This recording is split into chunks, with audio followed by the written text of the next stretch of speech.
नाज़रीन करामी, शद्दाद ये बड़ी शान शौकत का बादशाह हुआ है। इसने अपने वक्त में तमाम बादशाहों को अपने झंडे के नीचे जमा करके सबको अपना मुत्तई और फर्माबरदार बना लिया था।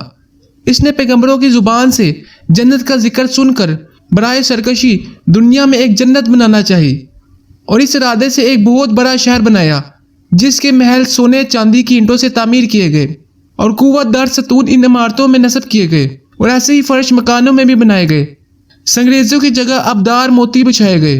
हर महल के गिर्द जवाहरात की नहरें जारी की गई। किस्म किस्म के दरख्त जीनत और साए के लिए लगाए गए।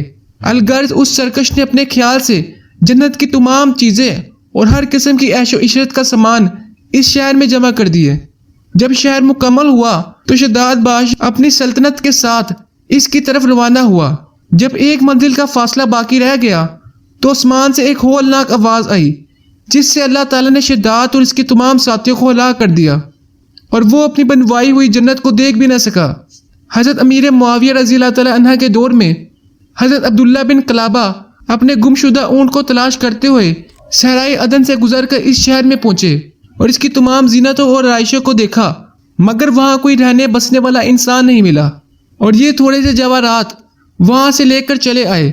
जब ये खबर हज़रत अमीर मुआविया रज़ी अल्लाह ताला अन्हा को मालूम हुई तो उन्होंने अब्दुल्ला बिन कलाबा को बुलाकर पूरा हाल दरियाफ्त किया और उन्होंने जो कुछ देखा था सब कुछ बयान कर दिया।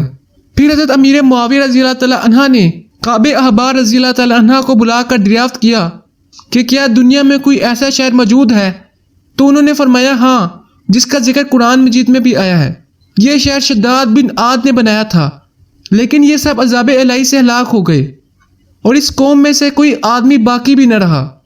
और आपके ज़माने में एक मुसलमान जिसकी आंखें नीली, कद छोटा और उसकी आबरों पर तिल होगा, अपने ऊँट को तलाश करते हुए इस वीरान शहर में दाखिल होगा। इतने में अब्दुल्ला बिन कलाबा आ गए। काबे अहबार ने इनको देखकर फरमाया कि वो शख्स जो शद्दाद की बनाई हुई जन्नत को देखेगा वो यही शख्स है।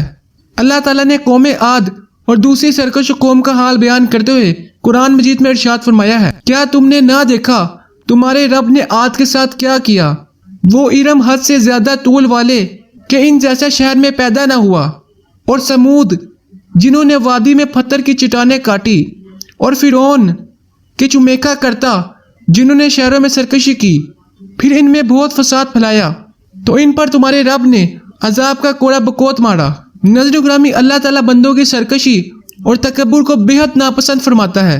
इसलिए खुदावन का दूस्त का दस्तूर है कि हर सरकश मुतकब्बिर कौम जिसने ज़मीन पर अपनी सरकशी से फसाद फैलाया, उस कौम को कहरे लाई ने किसी न किसी अजाब की सूरत में जाहिर होकर हलाको बर्बाद कर दिया।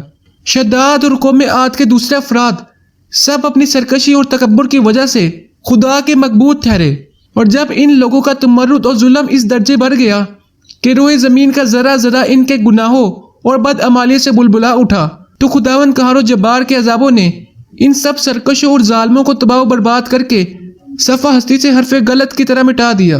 लिहाजा इन कौमों के रुजो ज़वाल और इन लोगों के अज़ाब इलाही से पामाल होने की दास्तानों से इबरत और नसीहत हासिल करनी चाहिए, क्योंकि कुरान करीम में इनके अक़वाम के अंजाम का जिक्र का मकसद ये है कि अहले कुरान इनकी दास्तानें सुनकर इबरत पकड़ें और खौफ इलाही से हर दम लर्जा बरदाम रहें। मुसलमानों को लाजिम है कि कुरान मजीद की बेकसर तिलावत करें, अमाल सालिया की कोशिश करते रहें और मालो दौलत के गुरूर और घुमंड में सरकशी और तकब्बुर ना करें, बल्कि हमेशा दिल में खौफ खुदा अज़्ज़ व जल रख कर तवाज़ु व इनकिसारी को अपनी आदत बनाएं और जहाँ तक हो सके अपनी ज़िंदगी में अच्छे अमाल करते रहें। नाज़रीन किराम, इसी उम्मीद के साथ वीडियो का इख्तिताम करते हैं कि आपको हमारी वीडियो से ज़रूर मालूमात मिली होगी। वीडियो पसंद आने की सूरत में वीडियो को लाइक करें और इसी तरह की रोज़ाना न्यू इन्फॉर्मेशन जानने के लिए हमारे चैनल को भी सब्सक्राइब करें।